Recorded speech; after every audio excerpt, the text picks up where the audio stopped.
What do you think of Mr. Trudeau? So I think he's an egomaniac. And I think everything he does comes back to his egomania. Even his political ideology. If you really think about this expansionistic role of the state, it never comes back to serving an individual objective other than to make him more powerful or his legacy more grand. So let me give you a few examples. So he slashed the amount you can put into a tax-free savings account. But then he simultaneously increased the amount you were forced to pay into the state savings plan. He killed multiple pipelines. Then he invested state money in a pipeline. He attacked parents' ability to take care of their own children by removing tax fairness for families with a stay-at-home parent.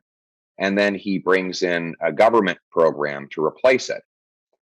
So what you're seeing there is you say, well, this sounds like these are utterly inconsistent positions. And the answer, no, they're not. They're all very consistent. In all cases, what he does is takes away the ability of business or individuals or families to do things for themselves, and then requires they do things through him and through the state. And his ideology is always about creating a pretext in order to justify the state garnering more control over every aspect of your life, how you raise your kids, how your business functions, what you see and say on the internet. He believes the state has to be everywhere always, but that's because, as King Louis would say, "L'État c'est moi." The state is him. Well, that's okay. So I got a couple of things to throw at that. The first is, I think it's a very dangerous thing to attack the man rather than the ideas. But you're making, as a rule of thumb, but you're making a case that in this case, that can't be done because there is a personality trait that is uniting diverse policy decisions that isn't ideational or ideological even. It is in fact personal. And so my sense of Trudeau, initially, I was very upset with his decision to run for prime minister because I thought, well, you don't know anything.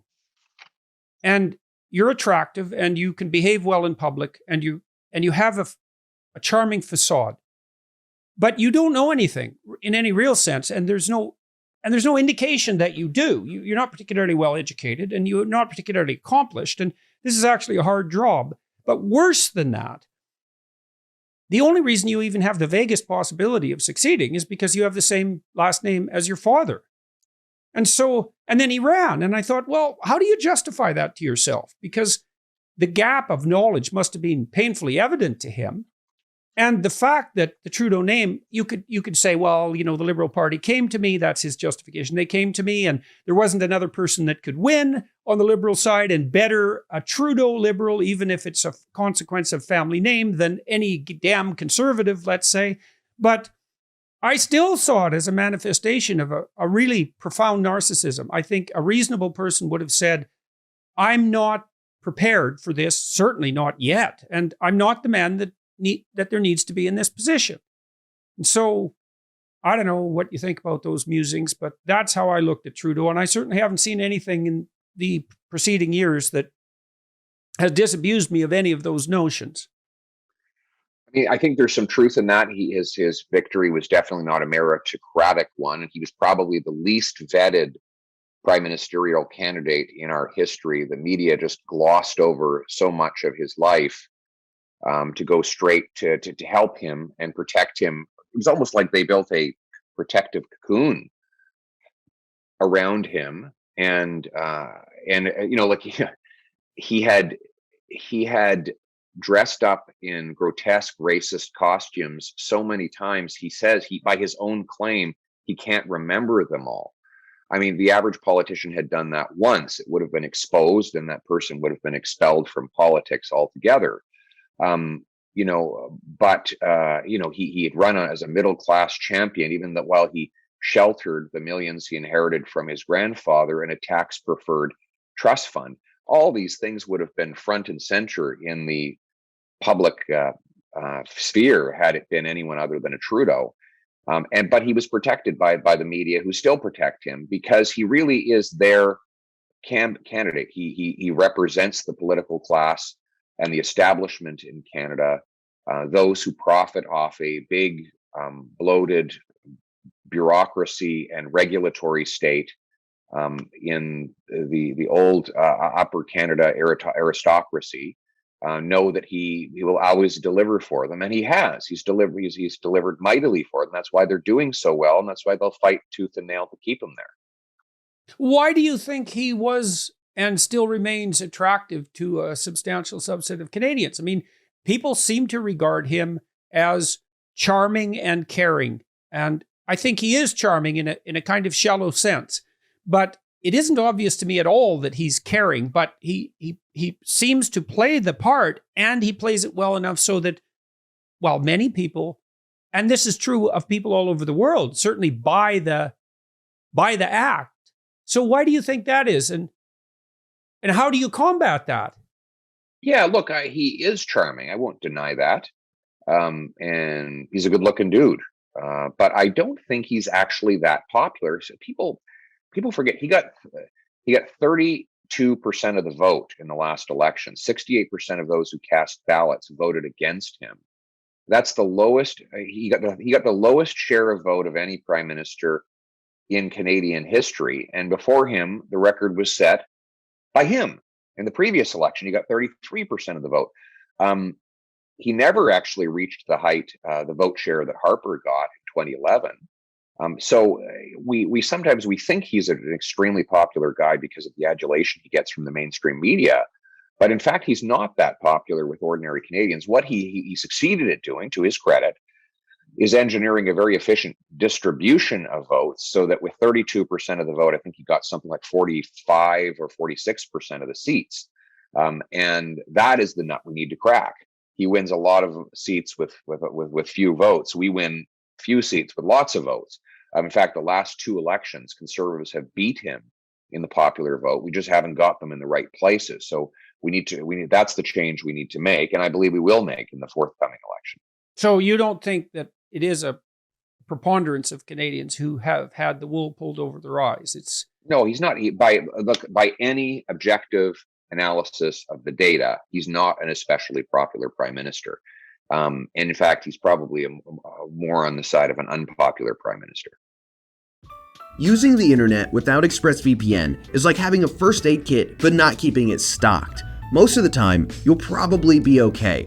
But what happens when you get a paper cut and you're out of Band-Aids? Every time you connect to an unencrypted network in cafes, hotels, or airports, any hacker on the same network can gain access to your personal data, such as your passwords and financial details. It doesn't take much technical knowledge to hack someone, just some cheap hardware is needed. Hackers can make up to $1,000 per person selling personal info on the dark web. ExpressVPN creates a secure, encrypted tunnel between your device and the internet so that hackers can't steal your sensitive data. It would take a hacker with a supercomputer over 1 billion years to get past ExpressVPN's encryption. I love how easy ExpressVPN is to use. All you need to do is fire up the app and click one button to get protected. Plus, it works on all devices, phones, laptops, tablets, and more, so you can stay secure on the go.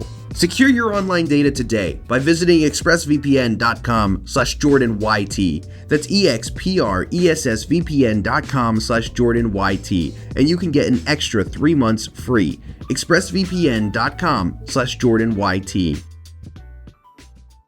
What about Mr. Jagmeet Singh, who, for our international watchers and listeners, is the leader of the Canadian Socialist Party and, in some sense, the NDP, New Democratic Party, and in some sense, the person who holds the balance of power right now in Canada's House of Commons, and therefore the keys, in some real sense, to the federal government.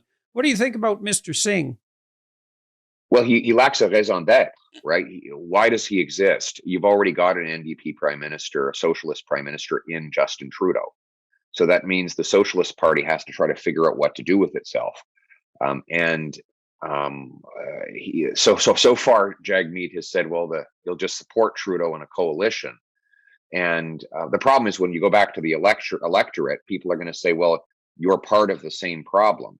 Like I had a gentleman I was in Chambly in Quebec, lifelong NDP supporter, very upset with how life is. The guy was telling me he's had to reduce his diet to one meal a day because food is so expensive.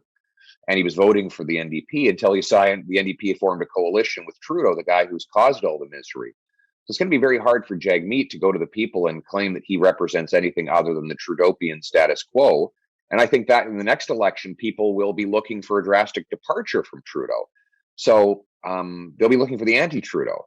And so what do you think of him on the personal front? I mean, one of the things that's really struck me about Singh, apart from his unconditional support for Trudeau in exactly the manner you described, is that he seems almost stunningly and singularly devoid of ideas. I haven't seen anything come out of the NDP federally that isn't just woke nonsense, that constitutes a genuine appeal, let's say, to the working class. And I also thought that and we can talk about this too, his response to the truckers' convoy was something remarkable to behold, because here you had the party, the putative party of the oppressed working class, if anything, even more dismissive of that protest than the Liberals, which is really saying something, because Trudeau, as you pointed out, called them misogynists and bigots and claimed completely falsely, with the collusion of the CBC, that the vast preponderance of the money that funded that protest had come first from the bloody Russians and then from the American Republicans, who were apparently, trying to stage a coup in a country it isn't even really on their radar for reasons that no one's been able to. I was in the States, for 3 months. I went to 50 cities in the last 3 months.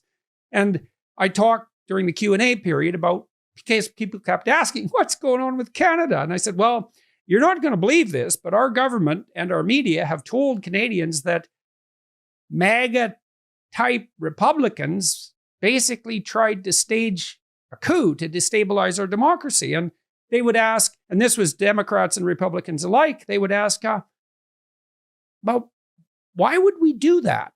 What possible motive, if we cared, which we don't, why in the world would we possibly want to destabilize Canada's democracy? And the answer to that is, well, I always felt, as a representative of Canada in that situation, I always felt like I was in some sense out of my mind, because I couldn't believe that I could present that complex of ideas as a reality, and that there wasn't just something wrong with the way I was looking at the whole situation. It's so utterly preposterous. So, well, back to Mr. Singh. He didn't support the truckers at all. No, and the NDP has abandoned the working class. They've become another party of the elite institutional aristocracy. That they represent those with big salaries doing managerial work. Many of whom have been able to work from home with fully protected salaries and incomes for the last 2 years, which is fine. I mean, there's nothing wrong with having. I don't begrudge anyone for having had that good fortune, but it's certainly, if you are such a person, then you shouldn't be judging those who are protesting because they've lost everything over the last 2 years. And you would think that, the NDP would have actually stood for the downtrodden, but that is not what they really believe. And that goes back to what I was saying earlier, like you were saying, isn't it the left, isn't it the socialist parties that really care about the downtrodden and the disadvantaged? And the answer is, of course not. That is the rhetoric. What they really care about is a powerful state, and anyone who threatens the state is the enemy. And that's what we saw with Jagmeet Singh. You saw a group of people who were independently raising their voices for their freedom. And he said, we can't have that. I'm going to join with Trudeau and call them a bunch of horrible names. And that's what he did, which is exactly the opposite of what you were supposed to do if you really care about working class people.